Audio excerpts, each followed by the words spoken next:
Oke, kita mulai, Kak. Oke, Bismillahirrahmanirrahim. Assalamualaikum warahmatullahi wabarakatuh. Selamat siang semua. Selamat datang di channel aku, Ari Priyanti. Di video kali ini aku tuh dapat kesempatan untuk nanya-nanya tentang anak, lebih tepatnya tentang pendidikan anak usia dini dengan ahlinya nih, dengan orang yang kompeten gitu ya, biar nggak cuap-cuap gitu. Nah, ini perkenalkan, ini namanya Kak Nata. Kak Nata ini halo teman-teman subscriber dari Kak Ari Priyanti. Halo, salam kenal. Selamat siang juga Kak Ari. Gimana siang. kabarnya hari ini? Terima kasih banget nih Kak, di kesibukan Kakak dapat kesempatan buat nanya-nanya. Ya, Nah, ini dia. sama-sama. Kak Natasha Yustilira Lubis. Ini kita manggil Kak Nata ya untuk Ya. siang hari ini. Kak Nata ini S1 Psikologi di Universitas Indonesia, kemudian juga menyelesaikan pendidikan psikolog klinis anak di S2 Psikologi Profesi Klinis Anak Universitas Indonesia juga. Nah, nantinya nih kalau misalkan ada yang perlu ditanyakan terkait anak lebih spesifik, teman-teman bisa langsung nanya ke Kak Nata. Beliau ini praktik online di @pendaran.id. Teman-teman bisa cari di Instagram atau di LPT UI Depok, Klinik Terpadu Fakultas Psikologi UI. Dan pastinya Kak Nata ini karena memang suka ya dengan anak-anak, jadi beliau ini orangnya cukup sabar. Oke, Amin. Kak.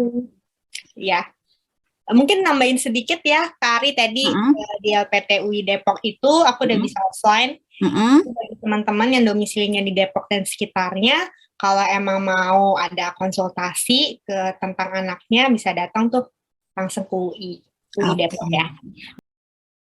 Sampai kita nanya itu kan berarti mogoknya agak mengganggu ya, mungkin mengganggu akademik anak kita, mengganggu keterampilan sosial atau segala macam. Ada jadi masalah-masalah itu kan terjadi kalau ya kita itu udah mengganggu kehidupan sehari-hari kan gitu. Mm-mm, mm-mm. Jadi kalau emang udah kayak gitu, kita coba tanya, kalau emang nggak bisa, baru lagi-lagi ya konsultasikan ke profesional gitu. Kalau Oke. udah lingkungan kita ini udah nggak bisa bantu dan kita sendiri juga udah kewalahan, nah boleh mencari bantuan.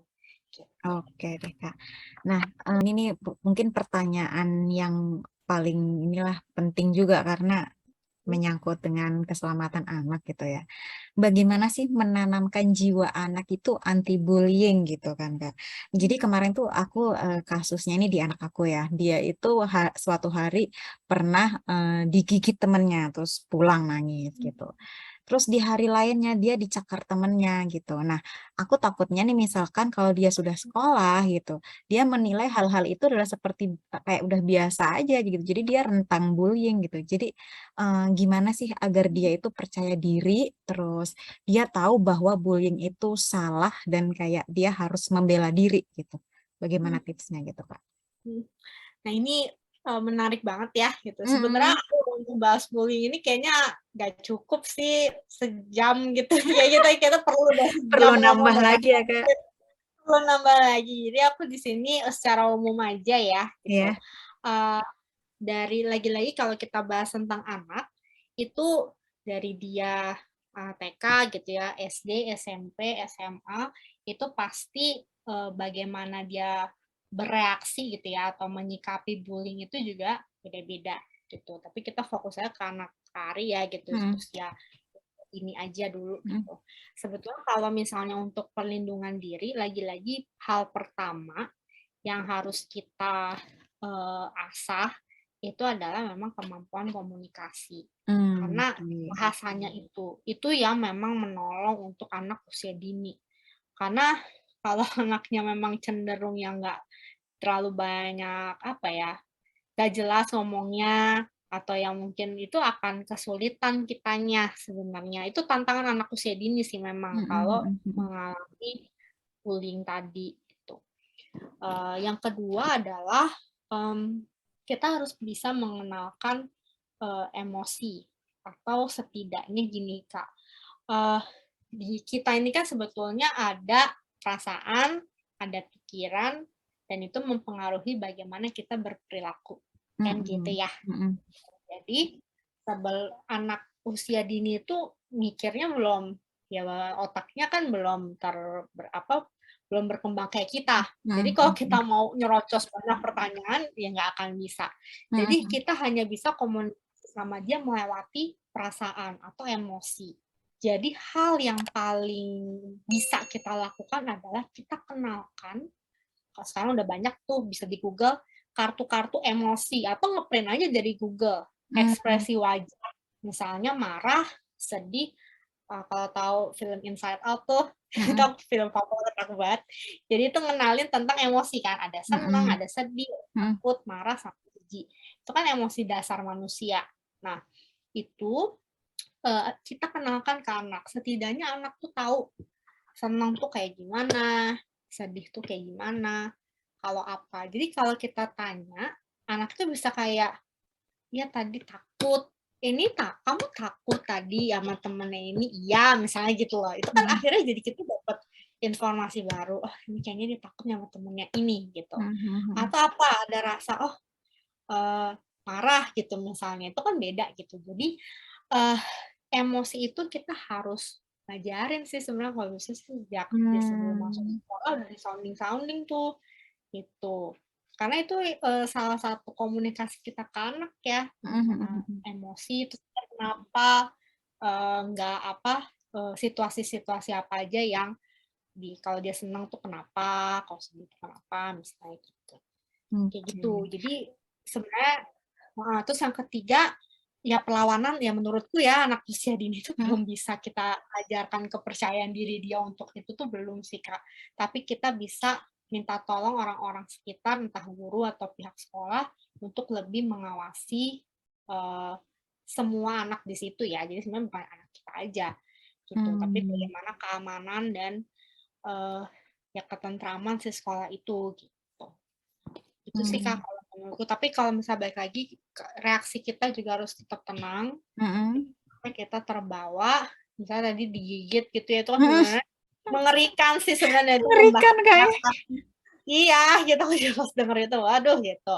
Cuman lagi-lagi kita tanyakan sama anak tadi, kamu tadi mungkin praktisnya kita juga tanyainnya ada template-nya nggak Kak, mungkin gitu ya. Tadi kan dibilang harus komunikasi gitu ya. Bisa ditanyakan kayak, kamu nggak apa-apa, itu dulu. Kita harus make sure ke anak kita, lukanya itu apakah harus langsung ada diobatin lebih lanjut atau enggak gitu. Misalnya dibawa ke rumah sakit atau apa gitu. Itu kalau misalnya kita bilang enggak, udah nggak sakit, misalnya udah diobatin tadi di sekolah gitu, baru tuh minta anak untuk cerita. Kan tadi kamu diapain gitu. Kalau anak tuh belum banyak cerita, kita yang aktif aja untuk tanya gitu. Tapi lagi harus tenang, dan ini yang challenge-nya di situ sih, tenang ya, memang nggak akan tenang sih kita, anak kita digigit ya. Cuman kalau kitanya panik, anak kita tuh pinter loh pasti untuk ngenerka, pasti kan ekspresi kita yang kayak, kamu gimana nih gigit, kamu mana-mana, pasti kan kayak gitu kan. Dia tuh pasti akan jadi kayak, oh ini sesuatu hal yang berbahaya, dan aduh terus aku harus apa, terus yang ada nanti anak malah diem aja gitu kan, kayak aduh terus aku harus ngomong apa, aduh ibuku panik lagi, aduh aku juga panik gitu. Jadi ya memang kitanya tenang dulu, kalau bisa ada orang-orang, bisa keluarga atau suami di lingkungan bisa menenangkan kita dan anak kita, itu jauh lebih baik. Yang penting tenang dan kita bisa ngobrol sama anak. Oke deh Kak, berarti yang aku tangkap selain komunikasi, kemudian mengajarkan emosi, kemudian kita bersikap lebih tenang, baik nggak kalau misalkan, kamu tuh kan udah dipukul ya, udah jadi pukul aja temennya sekalian gitu, jadi biar nggak dibully, dibales aja sekalian, kayak gitu gimana Kak? Nah ini sebetulnya, ini ada pro dan kontranya ya, tapi aku Iya sih betul. lihatnya sebagai seorang profesional, itu sih kalau bisa dihindari ya Bun gitu. Karena memang sebetulnya kita paling berpikir itu tuh buat perlawanan Ya, dia gitu ya. menjaga diri lah, Tapi apa ya, kayak jaga heeh, diri. heeh. Tapi menurutku itu jadinya Ya makanya sampai sekarang bullying itu nggak akan bisa hilang. Karena masih ada pola pikir, ya kalau aku dipukul, aku dicakar, aku harus cakar balik gitu. Jadi Mm-mm. itu nggak akan pernah bisa habis. Jadi hal yang bisa kita lakukan untuk ngajarin anak, oke, mukul itu baik apa enggak. Anak umur usia dini kan udah tahu ya baik buruk gitu kan. Mm-mm. Terus hebat atau enggak yang kayak gitu-gitu. Diajak ngomong, mukul tuh baik apa enggak? Enggak gitu. Kenapa ya? Dia mukul gitu ya. Ya apa ya? Lebih diajak lagi-lagi diajak ngomong tadi gitu. Terus apa yang mungkin kalau anak usia segitu belum bisa brainstorm ya untuk apa yang bisa kamu lakukan kalau untuk apa besoknya kamu main lagi sama dia, kamu mau ngapain gitu. Tapi kita bisa kasih tahu ke dia, yaudah sekarang main sama yang lain aja ya gitu. Jadi jaga jarak. Jadi bukan karena COVID Oh, doang. oh lebih ke arah jaga jarak ya, bukan bukan membalas gitu ya Kak ya. Betul. Jadi nanti dan kita langsung bilang ke guru yang bersangkutan atau orang-orang di sekitar sekolah gitu ya, untuk ya yang jagain anak kita gitu. Oh. Kalau memang anak kita tuh sering dijadiin sasaran ya. Mm-mm. Tuh. Jadi karena gini, pertimbangannya menurut aku mungkin nggak, kita mikirnya anak kecil, dia Mm-mm. nggak mungkin lah ini gitu. Tapi balik lagi yang tadi aku bilang, waktu kecil itu kan ada nilai-nilai apa yang kita tanam ke anak, itu kan akan menjadi dasar atau fondasi ya tadi Kak Ari bilang. Fondasi untuk dia menuju perkembangan yang berikutnya. Jadi kalau dari awal tuh kita sudah, nah itu bisa dibilang pendam kan gitu. Mm-mm. Mm-mm. Sifat seperti itu, Mm-mm. Mm-mm. khawatirnya nanti anak ada tuh nilai dendam seperti itu. Oke. Ya aku ya dia duluan. Tapi kan sebetulnya balik lagi ketika kita sekarang udah dewasa, Mm. mau ada orang kayak gimana ke kita, sebenarnya kan ya aku kaitin lagi mungkin di sini sama agama ya gitu ya. Itu kan sebetulnya ya nggak boleh dibalas gitu kan. Ya udah tuh Mm-mm. biarkan Tuhan yang balas gitu kan. Jadi maksudnya kurang lebih gitu loh Kak gitu. Karena ya itu sifat dendam itu kalau kita dari kecil udah nanemin begitu, itu padahal kan niat kita untuk melindungi diri ya, maksud Mm-mm. si Mm-mm. anak Melindungi apa diri anak kita. betul. Iya, tapi menurutku bukan gitu caranya. Melindungi diri bisa dengan cara yang lain. Untuk anak usia dini itu memang pihak eksternal yang lebih berperan. Karena dia masih terlalu dini, namanya juga anak usia dini ya. Jadi Mm-mm. untuk kasih, ya harus kuat gini, itu nanti dulu. Mungkin pas SD ada caranya. Karena mungkin guru sudah tidak ngeliatin itu kayak di TK. Baru kita kasih penyuluhan yang lebih lebih dalam lagi bagaimana kasih perlindungan diri gitu. Misalnya bisa teriak ya kan, terus bisa panggil orang sekitar. Ini tadi dia gini gitu. Speak up lah intinya gitu, tapi speak up anak SD gitu. Kayak gitu sebenarnya balik lagi kalau ngomongin bullying nanti akan ada sesinya sendiri jangan-jangan ya kalau Iya aku benar. terusin gitu. Jadi balik lagi yang penting jangan pernah balas ya gitu karena Oke, itu oke. agak Oke. berbahaya ya. Nah, kalau Hmm. sebaliknya nih Kak, bagaimana sih menanamkan juga ke anak itu agar dia tidak membuli atau tidak memukul ke anak lain gitu Kak? Jangan-jangan kita udah antisipasi ternyata anak kita sendiri yang tukang Iya iya bulinya gitu benar. ya. Benar-benar. Jadi ini challenge juga ya pasti kita juga takut gitu ya dan malu juga nanti kalau banyak orang tua murid yang bilang anak lo tuh anak lo Iya gitu ya. bener, malu juga. Malu. Hal pertama sebenarnya ini yang tadi aku bilang bisa karena dibiasain untuk empati. Itu yang pertama. Mati, Empati oke. caranya gimana? Ya ini aja sesimpel kayak ya sebelum dia sekolah gitu ya. Oh iya, makasih ya udah misalnya si anak kita udah patuh nih sama kita. Oh makasih ya udah mau bantu beresin mainanmu gitu. Terus mama jadi bisa istirahat misalnya kayak gitu. Hal-hal yang apa ya? eh, Anak itu bisa mengasah empati dia Memang nggak akan bisa langsung berempati saat itu juga kan gitu, makanya dibiasain buat memahami orang. Empati itu apa sih? Empati itu adalah kemampuan di mana kita itu memahami orang lain gitu. Jadi, misalnya kayak tadi kan gitu, atau contoh lain misalnya, "Makasih sudah menemani Ibu," gitu. "Ibu jadi seneng deh kamu," misalnya, jadi berbagi apa ya, berbagi Berbagi perasaan apresiasi gitu juga ya. ya. Ya berbagi perasaan, berbagi Mhm. apresiasi juga gitu. Atau ya, untuk anak perempuan misalnya main boneka itu juga bisa mengasah kemampuan empati sebenarnya. Karena kan misalnya kayak, "Iya nih aku kehujanan nih, kamu kasihan nih kehujanan, nih aku kasih payung," gitu. Misalnya gitu kan, ya kita main bareng sama anak gitu, atau mungkin kalau anak laki-laki ya bisa juga kayak misalnya, "Ih temennya jatuh tadi Dek," gitu, "Ih kita bantuin yuk," gitu. Mmm, Dia jatuh dari trampolin, terus tadi berdarah ya, terus dia gimana? Nangis, iya nangis, kalau temen nangis kita ngapain ya? Gitu. Makanya sebenarnya seneng, ya semoga Covid nggak ini ya, dia mhm. sudah tidak ini lagi, aku juga khawatir sih udah makin-makin lagi ya, Kak, ya. Cuman Iya, udah mulai ada sebenarnya lagi.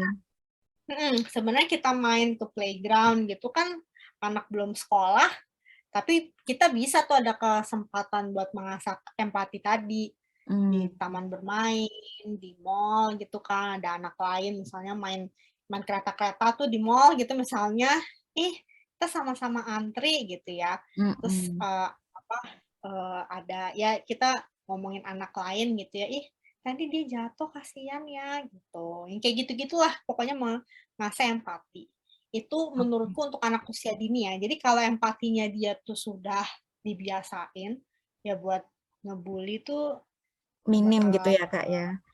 Karena setidaknya dia sudah meminimalisir, karena dia mhm, memahami perasaan orang. Ya lu kalau ditonjok, adalah kepikiran gitu, aku nggak boleh nonjok, karena nonjok tuh sakit, nggak enak, gitu. mhm. Makanya aku Karena nggak mau. oke, karena dia terbiasa memahami perasaan orang lain itu tadi ya, Kak, ya? Bener. Oke.